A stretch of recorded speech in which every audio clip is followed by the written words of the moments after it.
Haaland jinxed City by saying stay humble to Arteta. It's City who need to be humble, is what Daniel Ramsden says. Yeah, if Arsenal do go on and win the league, they're going to have some fun with that, aren't they?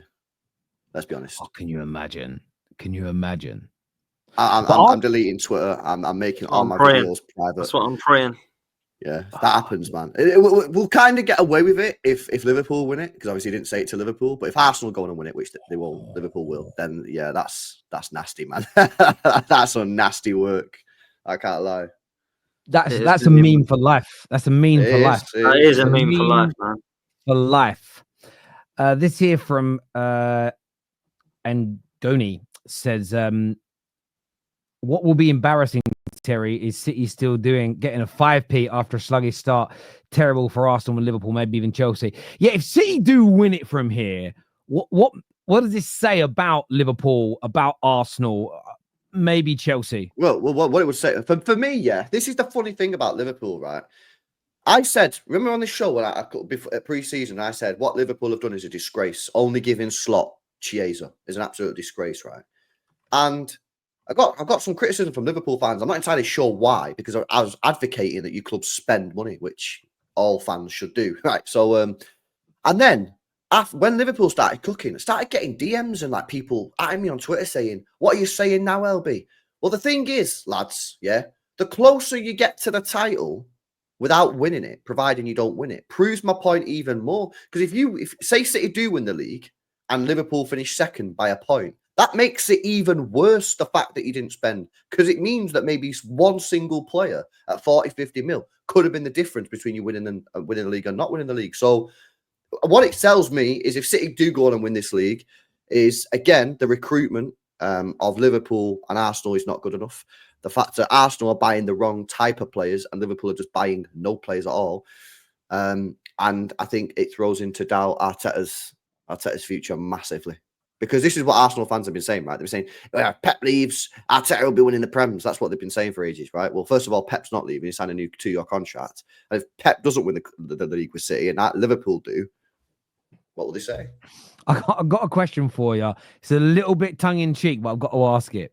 How many more losses on the bounce into you think that you should sack Pep?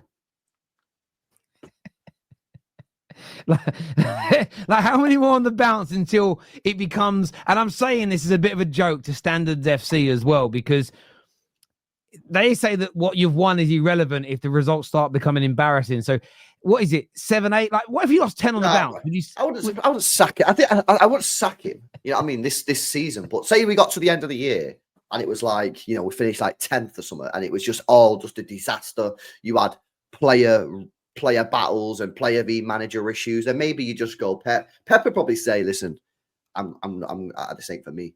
So I wouldn't sack him during the season. I think if he went that badly, you know what I mean, that you didn't even finish in the Champions League, then maybe you could have a conversation at the end of the year. But I think Pep's going to turn around. I mean, depending on City's, and I'm asking that really tongue in cheek. I don't think you guys should be even thinking about sacking him this season.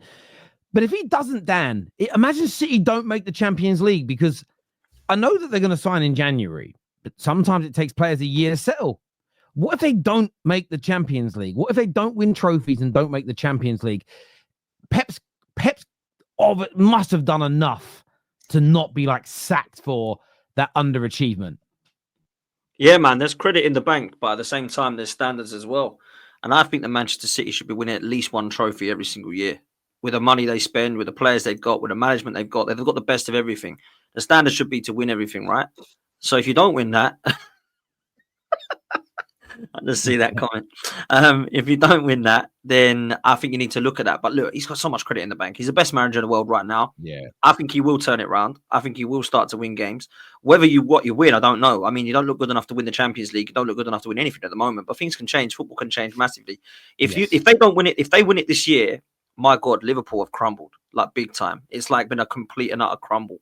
And that could happen because we've seen that with Arsenal. We've seen that with other teams that have crumbled, right, and bottled stuff. But I look at it right now and I think Liverpool right now, I look at them very, very differently.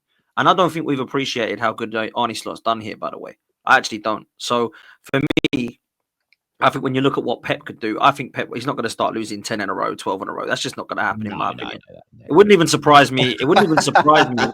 It's Bro, not gonna, I'm being serious, gonna, man. I can't do this anymore, me, boys. it's not going to do, mate. If we He's not lose going to 10 get in the a row row, with losses, man. He's not going to get. what am I meant to 10 in a row. say if we lose 10 in a row? But even like in the league, He won't, you're probably going to lose 4 in a row when you play Liverpool this weekend. Who's your game after Liverpool? I think it's Forest at home. Oh, you could lose that game as well. Luckily, they've lost 2 on the bounce as well, so it's but it's. Do you know what's? And then you got to go Villa Park as well. Yeah, I think we got to go Villa Park. Yeah, we do. And Man United derby, Manchester derby as well. Oh my god! Do you know what's mad? Genuinely, this is why I think we've got to win on Sunday, and I don't think a draw. I agree. Do you know what it is as well? And this is what's interesting. The way this runs through my head is I grew up poor. I've been poor. I'm not even rich now, but if I went for a period of being poor again, I could cope. I've been there. I've done it. I've done the $1.99 2-piece chicken and chips for dinner every night. I've been there. I've lived that life, right? Big up Sam's Chicken. It's not that cheap anymore as well, by the way. It's really expensive now, so I don't know how I'd cope. But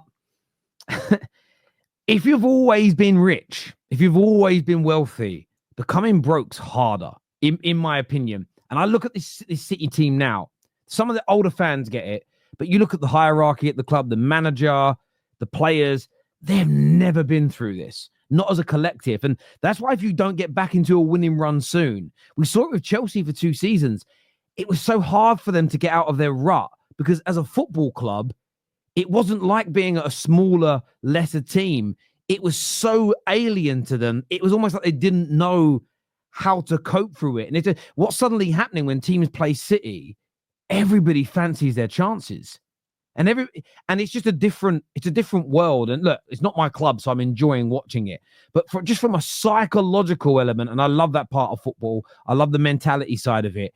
It's so interesting watching a team that has been so phenomenal, so deadly, so dangerous, so formidable for so long, suddenly almost lose who they are. It's like your team needs a gap year in Australia to discover itself again. Like you've lost the essence of who you are, and it's so.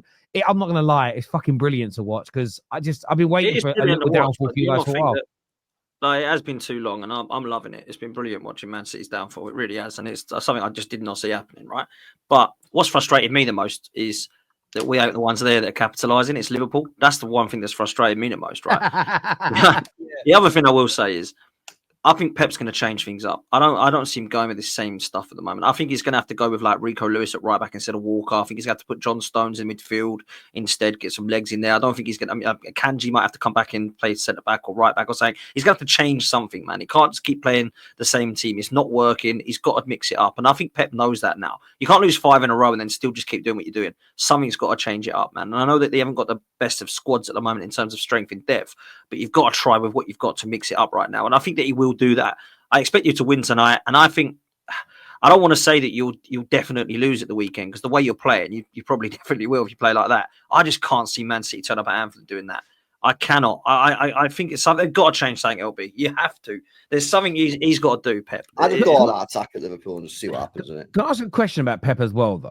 Because everybody is slated Ten Hag, everybody is slated Arteta, everybody slated Klopp. Whenever those managers have kind of sat and listed all their injuries and said, I can't play how I want because of injuries, I can't do what I want. Pep said something very similar yesterday, where he's talking about if he had the likes of John Stones fit, he could play them in midfield. He can't do this because of injuries. When he has his players back, they'll be better. Is it question I've got is not having to go at Pep per se. Is Pep sort of being weak-minded like those other managers, or is it about time as fans we started to be more understanding of teams when they have injuries? Because if the brilliant, great City and the best manager in the world, maybe the GOAT of all time, is saying when you've got injuries like this, it's a massive problem, should we now start being more understanding with Arsenal's injury problems, Liverpool's problems, or is Pep wrong? No, because you have to be consistent throughout. Because when we've had injuries, United had injuries, Chelsea have had injuries. It's always been, well, you go and buy people in the summer. That's why you have a squad. So I'm going to look at the same with Man City now, because you can't just say. And Pep, to be fair to him, let's be real, he is ridiculously good. This is a guy who everyone's been trying to play like for the last decade. So I'm looking at him now to sort things out. And Man City fans should be as well. They should be looking, look, we can't go and buy anyone now. We've got what we've got. You thought this was good enough. A lot of Man City fans said we're good enough to win the league. So they would have looked at that squad and said, this squad is good enough to win the league, even if Rodri or Haaland gets injured. So go sort it out, Pep. That's the way I see it. And people might look at it and say that's ridiculous and really harsh. But when Arsenal had it, and we have had it, everyone's like, well, I should have done better in the summer. So, and I was one of those, by the way. So we've got to do the same in Man City, in my opinion. And I hear that. The reason why I ask is, again, Ray, I'm not being hypocritical. I'm asking a question. I haven't given an opinion yet, my friend. Questions are not hypocritical per se. The reason I ask is when Arteta's complained about it, the rhetoric has been he's only moaning about it because he's not a winner. The winners don't complain about it. The winners get the job done. But now that a winner in Pep is moaning in the same way, the reason why I ask, have we got it wrong when we've said, no, Arteta, go and win anyway, or do better in the summer, is now it's the rhetoric's always been, it's only the loser managers that never achieve anything that moan about this. Now we're seeing a winner complain about the same thing. Equally, I remember, I don't know who I did the show with.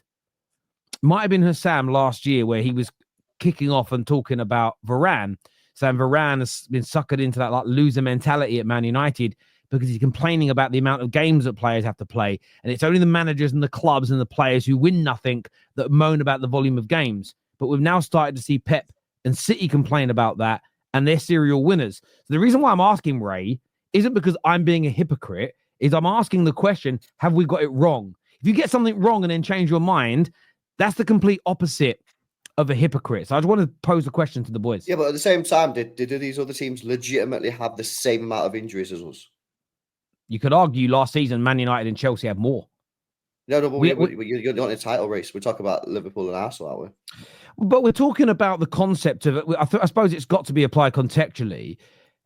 We weren't in a title race, but if Man United have 16 players out injured, some said that's no excuse for the club underperforming. And I agreed with them to a large extent because the system wasn't there. But are we applying that statement universally, that if you regardless of how many injuries you've got, play your system, win your games? Or is it on a case-by-case basis? That's all I'm really asking.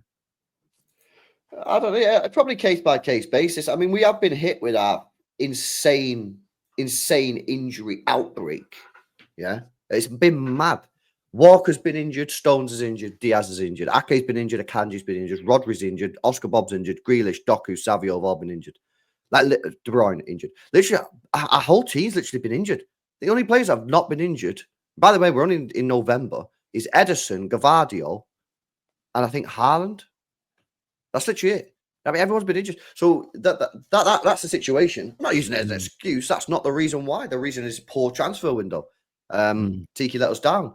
But I don't know, man. I just think that, like, at the end of the day, if you want to look at injuries, you can do. But giving excuses for injuries, it doesn't change the results, and it won't change your future fortunes if you still got injuries. So we can sit here and talk about them, and they have been really bad for us this year. But at the end of the day, it doesn't do us any favors, like speaking about it, because it doesn't change the results, innit?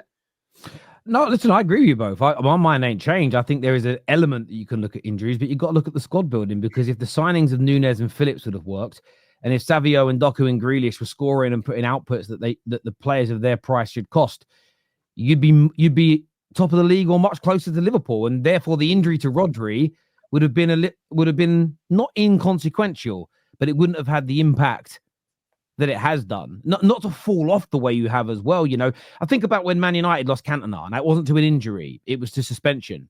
We didn't go on to win the league that year, but it was the final day of the season we missed out on it. We carried on going until the end. Why? Because we had a very good squad. So we didn't just lose Cantona and then suddenly fall 10, 15, 20 points off the top. So listen, that's what I'm saying. You've got to go out in January and buy, and Pep's got to find solutions for it. I think that's absolutely right.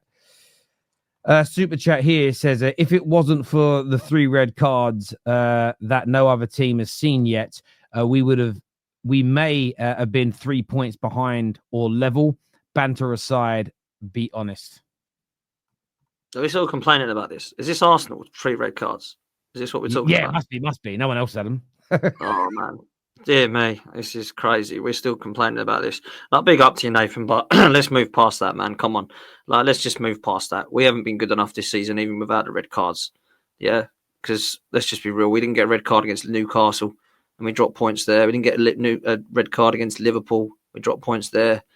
Let's just move on, man. Like, real talk. Like, I'm so bored of it now. We're still moaning about red cards here. Come on, man. Stop crying about it. Get on with it. Like, we got to deal with it. I've got players back now. Got no suspensions. Let's go on a run. We've got winnable games now, Arsenal. Yeah, and I'm sure we'll come on to Arsenal in a minute, but we've got winnable games. Let's go win them. Let's not worry about injuries, suspensions, and referees, man. It's just, come on, we're better than this. On Arsenal.